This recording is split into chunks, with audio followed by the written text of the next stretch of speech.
আমাদের সহকর্মী রাসেল আহমেদ আছেন মহাখালী, আমরা একটু তার কাছে চলে যাচ্ছি। সেখানকার কি অবস্থা রাসেল, আপনার কাছ থেকে জানতে চাই।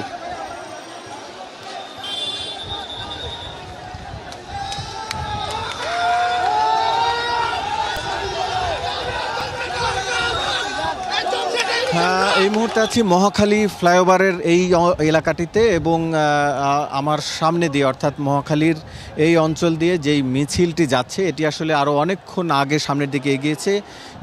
আমি আছি মহাখালীতে, তবে মিছিলের যেই সামনের অংশ সেটি আসলে এরই মধ্যে ৭ রাস্তার ওই অংশটা অর্থাৎ তেজগাঁও দিয়ে তারা, আমি ধারণা করছি যে ৭ রাস্তা পার হয়েছে, কারণ আরও অনেকক্ষণ ধরে আমরা এখানে রয়েছি যখন মিছিলটি আসলে রয়েছে। এই মিছিলটি এসছে, আমরা দেখতে পেয়েছি যে উত্তরা টঙ্গী সহ ওই এলাকা থেকে এসছে মিছিলটি, এবং উত্তরার ওই অংশে সকাল থেকে আসলে পুলিশের অল্প সদস্য থাকলেও সেনা সদস্যদের বেশ কড়া টহল ছিল সেখানে।